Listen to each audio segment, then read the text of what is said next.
I've served on the Oversight Committee here in Congress, which is the principal investigatory committee in this House, for over 20 years. And I have to admit, I cannot point to a single case during my tenure, and we have had Republican leadership and Democratic leadership, where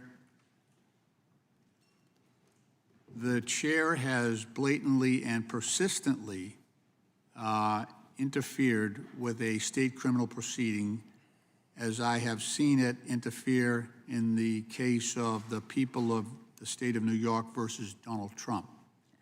Even before New York District Attorney Alvin Bragg announced a 34-count felony indictment against the former president in April of 2023, Chairman Jordan, joined by other Republican committee chairs, had already sent a letter to District Attorney Bragg demanding his testimony before Congress.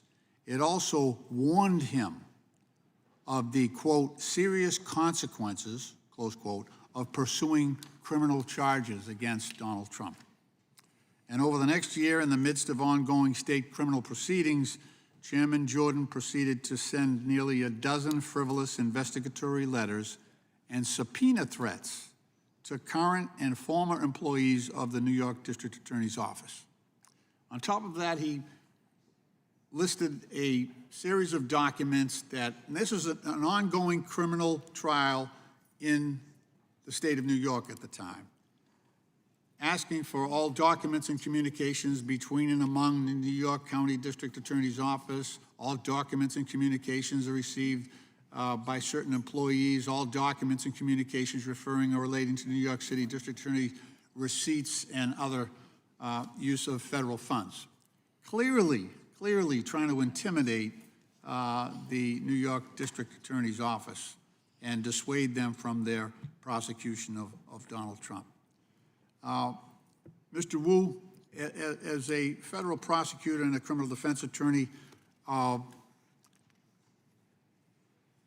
what is the danger in having Congress, which is a legislative body, use those type of threats against an ongoing criminal prosecution in state court?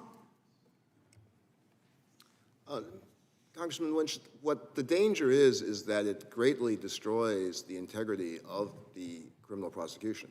The idea that a legislative body, which is inherently politically based, is looking at a criminal prosecution which is meant to independently assess evidence of criminality during the pendency of that case is extremely destructive and quite dangerous for the integrity of the system. And Mr. Wu, on top of that, over 25 Republican members actually went to the courthouse, sat in the courtroom to support the defendant in that case. The nonpartisan Brennan Center for Justice recently reported that congressional efforts to compel the production of non-public information about a specific case from a local prosecutor or otherwise meddle in their investigation, quote, crosses the line to political interference that threatens the rule of law, close quote. Would you agree with that assessment? I would agree with that. And also, I think the presence of those members at the trial, while they certainly have a First Amendment right to be there, I think it also injected a great deal of political atmosphere into that case.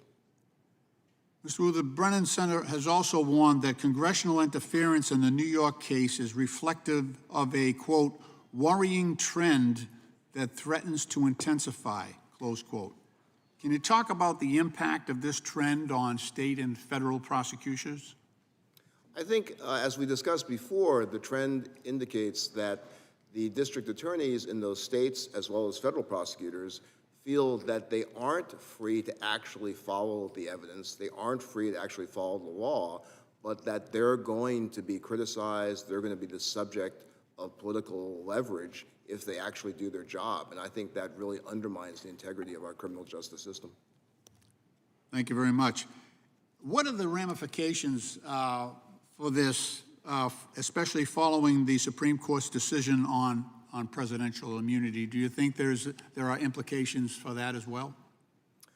The Supreme Court's decision on immunity, I think, very much indicates this court's direction towards overly empowering the office of the president. I don't know exactly how it may trickle down to other kinds of prosecutions, but certainly, in my view, their extremely overbroad opinion, frankly, would obviate the purpose of this subcommittee, which is the weaponization of the justice system against a president is impossible under their view because the president can do anything he wants.